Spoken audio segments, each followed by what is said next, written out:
He was born beneath the same Georgia sun that scorched the backs of men and women in chains. But when the midwife saw him, she froze. His skin was pale as bone, his hair almost white, his eyes a strange, light gray that seemed to hold no color at all. The others gathered around his mother's bed whispered that she had given birth to a spirit, not a child. In a world built entirely on the division of color, his very existence defied order. He was both everything and nothing, a contradiction that neither master nor slave could explain. And because people fear what they cannot define, they named him cursed. From his first breath, he was a spectacle. The slaves looked at him with superstition, the overseers with disgust. He could not pass as white, for his mother's heritage was written in every feature. Yet he was not accepted as black, for his skin carried the ghostly hue of those who enslaved him. He was an outlier, a being without category, without belonging, and in the South of 1853 to exist outside definition was to invite punishment. Society could tolerate cruelty, it could tolerate ignorance, but it could not tolerate confusion. He was living proof that the system of color was not divine law but human construction, and that alone made him dangerous. As a boy, he learned that eyes could wound more sharply than whips. When other children mocked him, it was not just for his difference. It was for what his difference revealed. His presence forced them to see that the world was not as simple as they'd been told. The plantation hierarchy depended on clarity. White above, black below, order preserved. But the boy's skin blurred the lines, and the human mind, when faced with contradiction, often turns cruel. He was beaten not merely for disobedience, but for existing as an unanswered question. Yet it was within this torment that an extraordinary awareness began to form. Even as a child, he noticed how fear shaped the world. He saw the overseers' faces harden not from confidence but from insecurity. He recognized that their violence was not strength, it was defense. They needed the illusion of power to keep from facing the emptiness within themselves. This realization, though wordless, gave him a strange kind of strength. If pain was his teacher, then observation was his rebellion. He began to watch, to listen, to understand that cruelty was learned behavior, that hatred was inherited like land. His mother, wary and scarred, tried to protect him. She told him that God made him that way for a reason. But when you live in bondage, divine reasons can sound like cruel jokes. He did not feel chosen. He felt trapped in a skin that betrayed him wherever he went. When the master's wife looked at him, she saw mockery. When the slaves looked at him, they saw omen. And so he learned early what most people never learn in a lifetime, that to be different is not always to be free. Sometimes it is to be alone. They called him Devil's White before he was 10. The name spread like wildfire across the plantation, whispered first in fear, then in fascination. It was said that he never cried, even under the lash. Some claimed that his blood ran cold, that he had no soul. The irony, of course, was that he felt everything, every insult, every blow, every moment of silence where others turned away. But he learned to wear the mask they had created for him. If they needed a devil to fear, he would become one, not out of malice, but because survival often demands transformation. In that transformation lay the seed of his future vengeance. The boy who had once been mocked became the young man who moved with eerie calm. He rarely spoke, but when he did, his voice carried weight. He began to see the hypocrisy of both sides, the master's false piety, the slave's forced obedience. He understood that the system depended on belief, and belief was a fragile thing. It could be shaken by one act of defiance, one unexpected truth. He began to sense that he was not cursed. He was chosen, though not in the holy sense, chosen to reveal what fear creates when given authority. Philosophically, his existence was the living contradiction of the Southern myth. He was whiteness without privilege, blackness without community, humanity without recognition, and in that in-between space, he discovered a clarity that those around him could not. He saw that race itself was a performance, a theater sustained by cruelty. He saw that evil was not color, it was cowardice pretending to be order. This understanding did not make him peaceful, it made him patient. He began to wait, not for deliverance, but for the moment when truth would demand action. When he walked the fields, even the overseers watched him carefully. They called him Devil's White in daylight, But at night, they prayed not to see him in their dreams. Superstition has a way of turning guilt into prophecy. They had created a monster in name, but soon that monster would take shape in reality.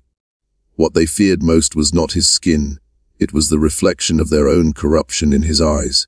In him we find the paradox of every oppressed soul that learns to think. Once the mind awakens, chains can no longer hold it.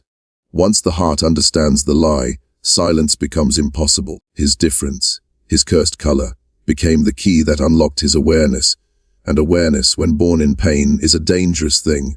He was not born evil, he was made. Made by a world that needed him to be something other than human, something monstrous enough to justify its own cruelty. But history has a strange way of turning lies into justice. The same name they gave him to mock him, Devil's White, would become the name that haunted them long after he was gone. And so, his story begins where identity ends, with a man forced to become what others feared, until fear itself became his weapon. Because when a society creates a devil out of an innocent soul, it should not be surprised when the devil finally answers. They called him Devil's White. The name began as a whisper, born from fear, shaped by superstition, and kept alive by ignorance. It spread through the quarters and over the fields, from the lips of those who worked beside him to the overseers, who carried whips instead of courage. The masters themselves spoke it in private, though they pretended otherwise. They said it with a half-smile, but even they could not hide the unease in their eyes, because beneath that name was a truth too dangerous for any of them to face.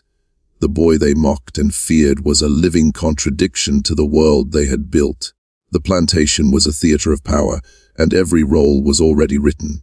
The white man commanded, the black man obeyed, and the structure of the world seemed as natural as the rising of the sun. But this boy, this pale-skinned, gray-eyed child of a slave, did not fit the script. His existence raised a question no one wanted to answer. If color determined the value of a soul, then what exactly was he? The society that prided itself on knowing its place suddenly faced a being who had none. And when people cannot understand something, they will often destroy it before they try to learn from it. So they did what frightened men always do. They made him a myth. The legend of Devil's White gave them something to believe in, something to explain what they could not control. They said his mother had been cursed, that she had angered the spirits and borne a child of vengeance. They said his blood carried sickness, that touching him would bring bad fortune. Even the slaves began to murmur that he was unnatural, a sign of wrath or warning. And just like that, he became not a boy, not a human being, but a symbol, something between divine punishment and dark prophecy. That's how power works. It cloaks its fear in the language of righteousness. The masters could not admit that the color line was arbitrary, so they called his difference evil. The overseers could not accept that their brutality came from insecurity, so they painted him as cursed. Every story they told about him served one purpose: to keep the illusion of order intact. Because if one man could blur the boundary between master and slave, then the entire system of bondage would begin to crumble under its own contradiction. He began to understand this, even as a child. He could see the unease in the way people avoided his gaze. He noticed how the same overseer who beat him for disobedience would cross himself afterward, as though warding off a demon. He saw how the mistress would whisper prayers when he passed by, not out of mercy, but out of fear that his presence meant her world was being judged. These small things taught him more about power than any sermon or book ever could. He began to see that the people who called him Devil were not describing him. They were describing the part of themselves they refused to confront. That's the secret of myth-making. Every demon we invent is a reflection of the sins we cannot admit.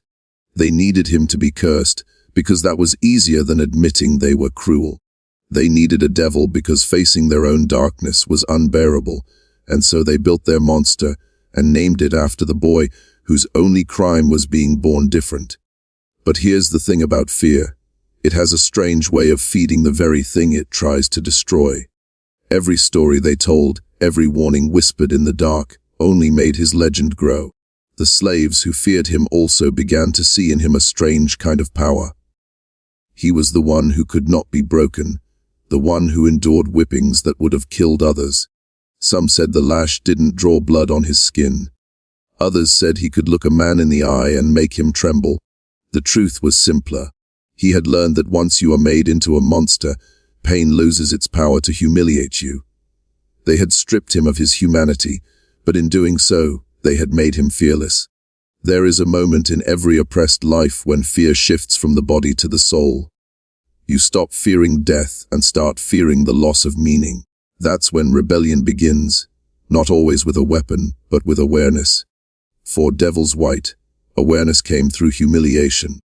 He began to realize that he would never be allowed to belong, no matter how obedient, how silent, how still. The name they gave him was meant to isolate him, but it became his initiation into clarity. If the world refused to see his humanity, he would no longer seek its approval. And that is when the myth began to turn. The very people who invented the legend to keep him contained began to be haunted by it. Overseers began to dream of him standing over them in the night. Whispers spread that his eyes glowed in the dark, that his steps made no sound. The slaves began to tell stories of a time coming soon, when the Devil's White would rise and bring justice with his hands. What started as a tool of control became a prophecy of retribution. The fear they planted had begun to grow beyond their reach. Psychologically, this is how tyranny dies, not from open revolt, but from the moment its lies stop being believed. The legend they created to enforce fear had become an idea too vast to contain. They wanted to mark him as a warning, but he became a mirror instead. And when people begin to see truth in their reflection, no system of oppression can survive long. So the boy who had been cursed with the name Devil's White began to carry it not as shame, but as destiny. They had written his identity for him, but he was learning how to rewrite it in blood and silence. He understood now that power fears its own image. And when a society begins to fear the thing it has created, its collapse has already begun. That is the nature of truth. It always starts as blasphemy. Every system of false order, every hierarchy of skin or name, eventually meets the one soul who refuses to be defined by it. In their attempt to curse him, they prophesied their own undoing, because when they called him Devil's White, what they really named was the death of their illusion. Pain was his only teacher, and silence his only language. From the time he could walk, he understood that words were dangerous things, that they could draw attention, invite punishment, or worse, awaken hope. So he learned to live quietly, absorbing the world through observation rather than expression. Every gesture on the plantation spoke to him. The sudden tightening of a master's jaw, the nervous glance between overseers, the slow, deliberate posture of the enslaved when danger passed near. Where others reacted, he studied. His silence became his armor, his pain, his education. He learned early that suffering has a rhythm, a pattern. It begins with control, escalates to humiliation, and ends with despair. But he refused that final step. He refused despair. Each lash on his back, each insult hurled against his skin, carved more than pain. It carved understanding. He began to see that cruelty was not random. It was systematic. It was the foundation on which their entire world was built. The plantation did not function because of obedience, it functioned because of fear. And those who commanded were as enslaved by that fear as those who obeyed. That realization changed everything for him. He began to look at his tormentors differently, not as gods, but as frightened men. He could see how the overseers used violence to silence the tremor in their own souls. They whipped to remind themselves they still had power. They shouted not from authority but from insecurity, and once he saw that, the world lost its illusion. The lash still tore his flesh, but it no longer reached his spirit. He understood that their dominance was nothing more than a fragile performance, a performance that required belief from both sides. That is the cruel genius of oppression. It depends on the cooperation of the oppressed. It survives only as long as people believe in its permanence. He stopped believing. That was the moment his chains began to loosen, not physically, but internally. He still bore the marks of slavery on his body, but in his mind he had already walked free. He began to study the overseers the way a scholar studies scripture. He noticed who was careless, who drank too much, who carried keys, who left them unattended. He noticed which dogs could be distracted, which locks were rusted, which gates were never fully secured.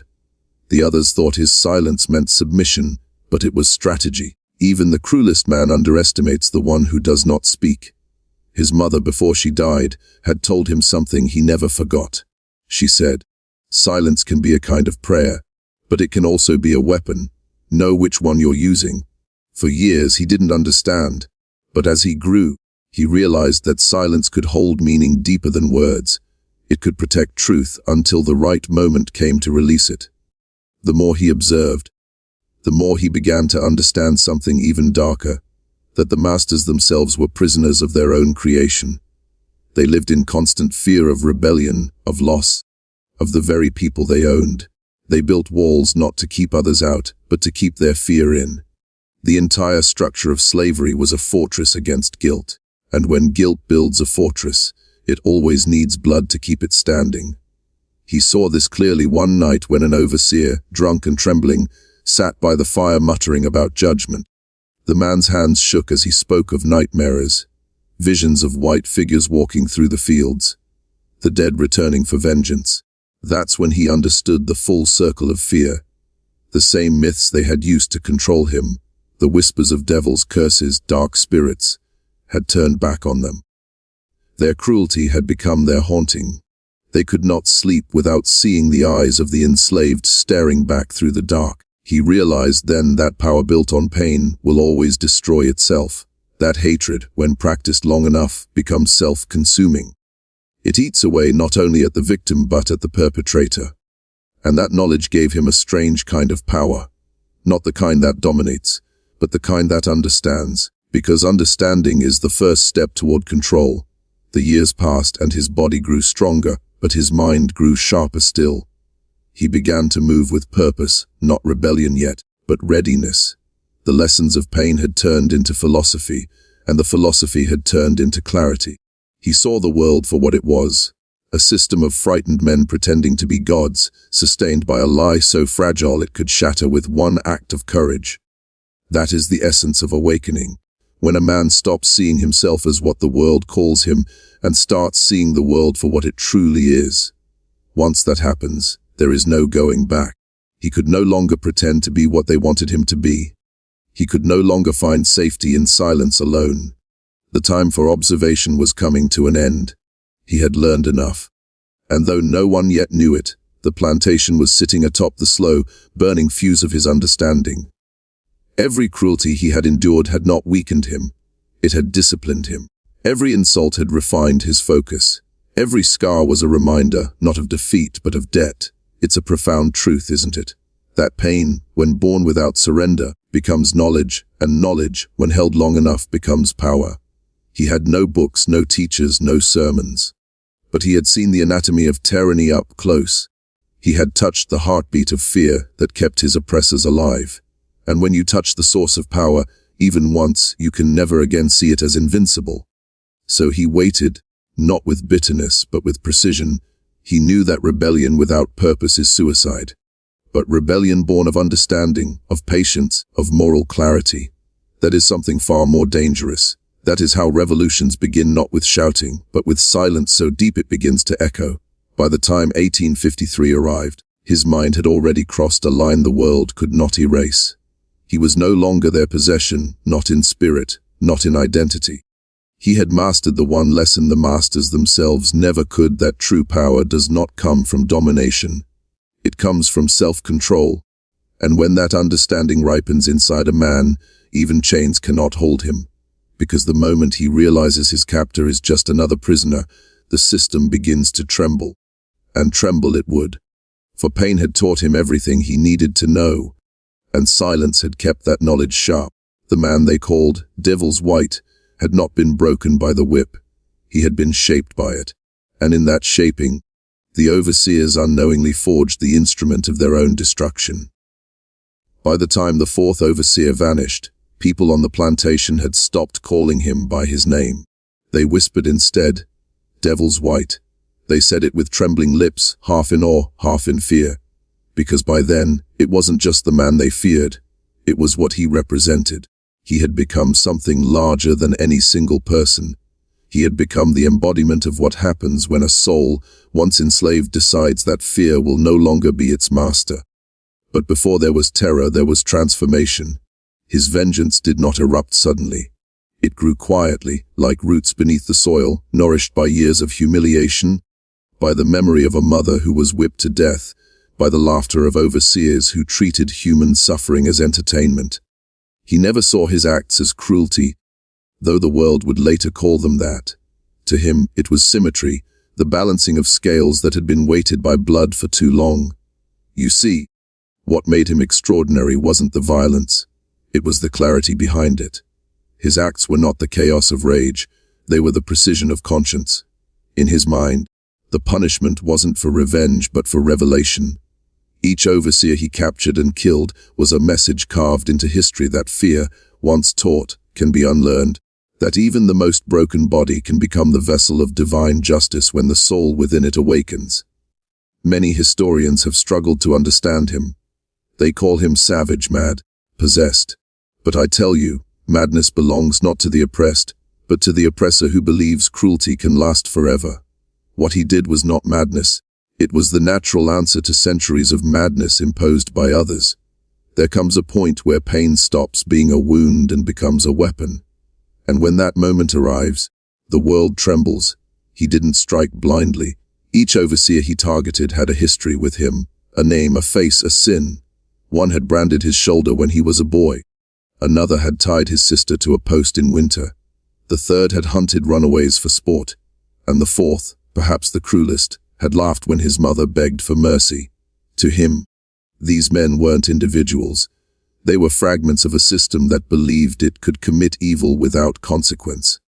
And that's the deeper truth here. Evil flourishes not because it is strong, but because it is unchallenged. Once a man loses his fear of death, he becomes the most dangerous kind of opponent. The one who acts from conviction, not desperation.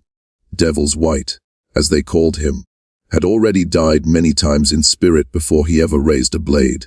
So when he finally struck, he did so without hesitation. To him, the overseers were ghosts long before they bled.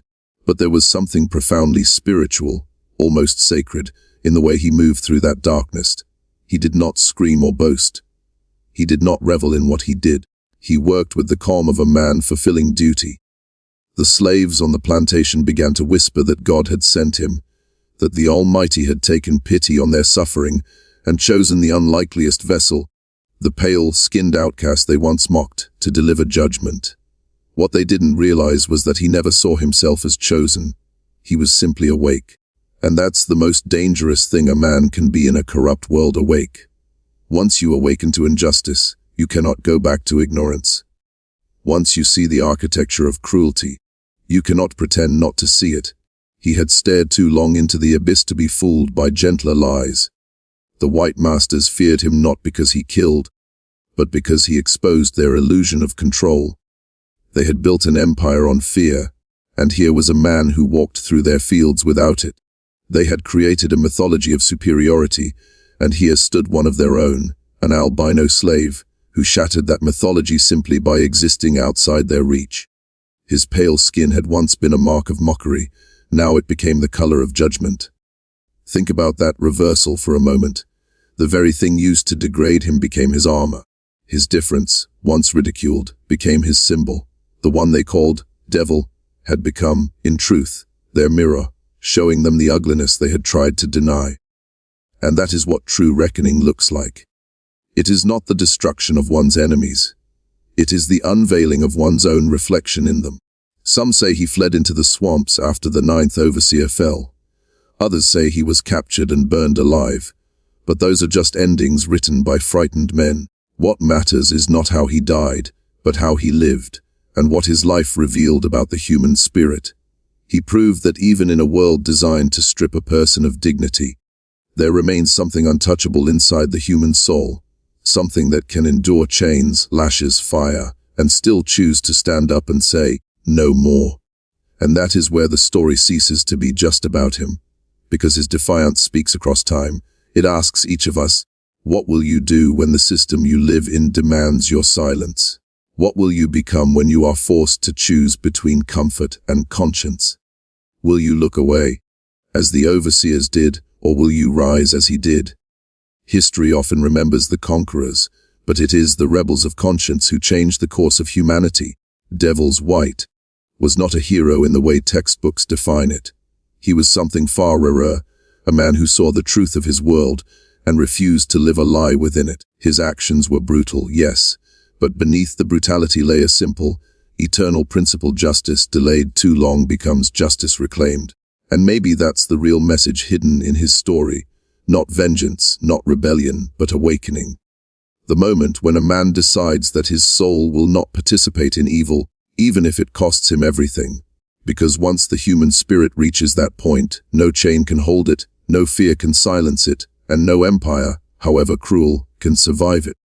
That is what he taught us. When the blood had dried and the terror had settled into whispers, the legend of Devil's White began to outgrow the man himself. The fields that once echoed with the cries of the overseers now carried a deeper, quieter fear, the kind that makes men question the ground they walk on. And that fear was not only of his return, but of what his existence revealed: that the human soul, no matter how beaten, cannot be fully conquered. There's something profoundly unsettling about realizing that oppression can never completely erase the spirit of rebellion. It can only delay it. The masters of Georgia believed they had perfected control.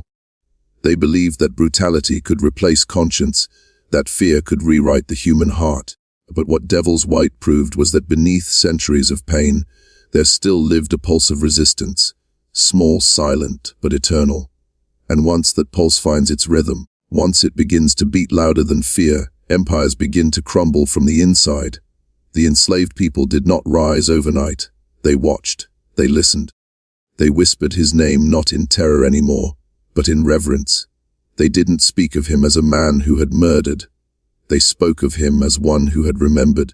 Remembered that dignity is not a gift, it is a right. Remembered that even a body in chains still belongs first to the soul that inhabits it. His story became a spark, not because of what he did, but because of what he made others feel. A tremor of self-worth in a world that had done everything to bury it. In the quarters they began to speak in code. One woman told her children, "When the pale ghost rides, the Lord remembers us." An old man, once whipped to blindness, began to hum a tune in the night that ended with the line, "White as bone, but blood like mine." The irony was beautiful. The very color that had condemned him became a symbol of unity. His difference, once mocked, now carried meaning. He was not their curse anymore, he was their echo of justice. You see, there's a deeper law at work here. Every system that survives on oppression inevitably teaches its victims something unintended. In trying to make people weak, it accidentally teaches them endurance. In trying to make them silent, it gives them something worth speaking about. In trying to make them fear death, it teaches them what life truly means. That's what the planters and overseers could never understand. Fear can control the body, but not the spirit once it begins to awaken. And awakening is dangerous, because once a single person defies the narrative, others begin to question their own chains. The enslaved began to look at their overseers differently, not as gods, but as men. Fragile, insecure, trembling men. The mythology of power began to fracture. They realized that those who commanded them were not divine. They were terrified that the people they had dehumanized would one day remember their humanity. That is how change begins, not with revolution, but with recognition. When a person sees their oppressor not as an immortal force, but as a human being dependent on lies to survive, that's when the illusion dies. Devil's White became the living reminder that the system was not invincible. He had cracked the mask of the Southern myth, the belief that obedience was destiny. By his defiance, he whispered to every slave in those fields, "You were never what they said you were." But his impact went beyond rebellion. It was psychological. He had struck at the very soul of the slaveholding mind. The planters could not rest at night because they had seen what they had created. A man who had absorbed their violence and reflected it back. In that reflection, they saw their own moral decay. For centuries, they had justified their cruelty by claiming it was necessary, natural, ordained. But now, in the figure of the pale slave who hunted his masters, they saw the monstrous offspring of their own hypocrisy. Their own brutality had given birth to the thing they feared most, a conscience with teeth. The deeper tragedy and lesson of his story lies there. When a society refuses to face its moral corruption, it will eventually face the consequences of it. Devil's White was not born evil. He was the mirror that society avoided until it shattered. His vengeance was not personal. It was historical. It was the echo of every cry ignored, every injustice justified, every sermon that blessed cruelty with scripture. And once that echo began, it could not be silenced. Even after his disappearance, the legend lived on. Slaves in other counties began to tell the story around their fires. He was pale as their god, but he came for ours, they said.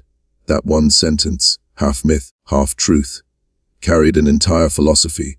It reminded them that salvation could wear any face, even one they'd been taught to despise. It reminded them that justice, though delayed, was still alive. And here's the part I want you to hear, not as historians, but as human beings. The story of Devil's White is not just about vengeance or race or history. It's about what happens when human dignity is denied for too long. Every act of cruelty plants a seed.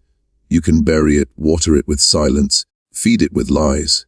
But one day it will grow into something uncontrollable. It may not wear chains, it may not speak in words, but it will rise. That's why his story endures. Because it forces us to ask, what kind of world are we creating when we allow injustice to breathe unchecked? Are we raising children who will heal what we've broken, or ones who will rise from our silence and demand repayment in kind? Because make no mistake, when pain becomes collective, it always finds a voice.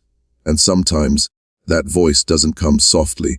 He may have vanished into legend, but the truth he left behind still speaks, that no system, no power, no cruelty can extinguish the divine spark of conscience. You can chain a body, you can silence a voice, but you cannot bury the truth forever. It will rise, pale and defiant, just as he did, demanding that the living account for the dead. And maybe that's the lesson meant for us today. If we refuse to face injustice with love, justice will one day face us with wrath.